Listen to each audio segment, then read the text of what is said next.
সুন্দর পাকা ধান, কেউ দেখলে কইবো এই সব জমিন আমার নিজের হাতে লাগানো, এত সুন্দর করে ধানগুলো পাকছে। কিন্তু কেউ আর বিশ্বাসই করতে পারবো না যেগুলো একটা অরিজিনাল না, সব আমার জাদুর কেরামতি। এক কাজ করি, যত কম দামি পারি এগুলো বিক্রি করে এই এলাকা থেকে অন্য এলাকায় চলে যাই, নতুন করে যায় ধান্দা শুরু করবো। কেউ আছেন আশেপাশে পাকা ধান কিনবেন, একদম কম দাম।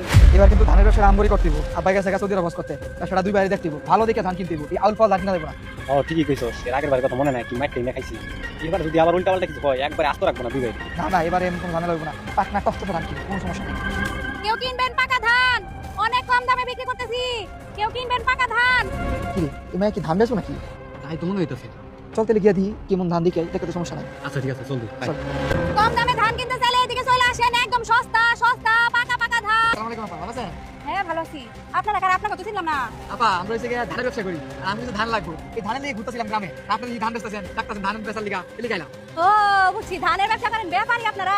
শোনেন, এই যে এলাকার মধ্যে যত ধান দেখতেছে এগুলো সব আমি নিজে চাষ করছি। আমার আব্বা সৌদি আরব থাকে, ওই সৌদি আরবে ধানের বীজ বাংলাদেশে পাঠাইছে, আর ওই বাংলাদেশে সৌদি আরবে ধান সর্বপ্রথম আমি করছি। দেখেন এক একটা ধান কত বড় বড়, আর 1 কেজি ধান ভাঙালে 2 কেজি চাউল হয়। আর যে ব্যাপারী এই ধানের ব্যবসা করবো সে তো একদম লালে লাল কোটিপতি হয়ে যাবো। ও আচ্ছা আপা, তাই তো বলি ধানগুলো এত সুন্দর সোনালী রঙের হয়েছে।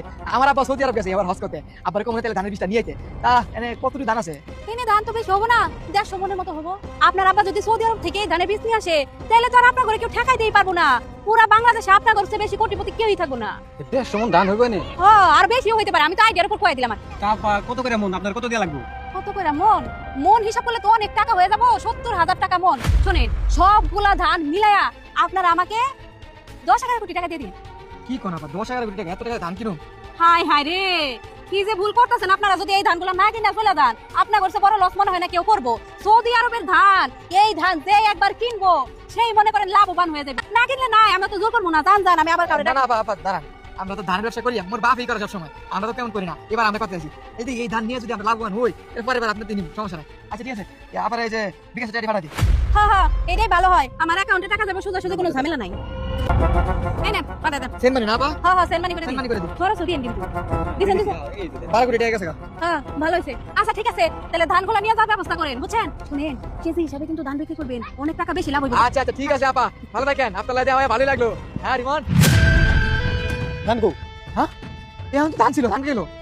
হায় আল্লাহ, আশেপাশে এই সাইডে ধান নাই। কি রে, সবই খালি। ধান গেল কই? ভাই কি আঙ্গ ঠকাইলো? মনে হলো তো ঠগাইলো। হাই হাই হাই রে, 12 কোটি টাকা সব লয়ে গেছে গা। হাই হাই হাই, বাপে মারা লাইবো, মায়েরা খুঁজে বাইর করতে দিব। চল চল, মায়েরা খুঁজে বাইর করি। এইবার কিন্তু আর আঙ্গ আস্ত রাখবো না, একদম বাইরা লাবো। চল চল চল চল।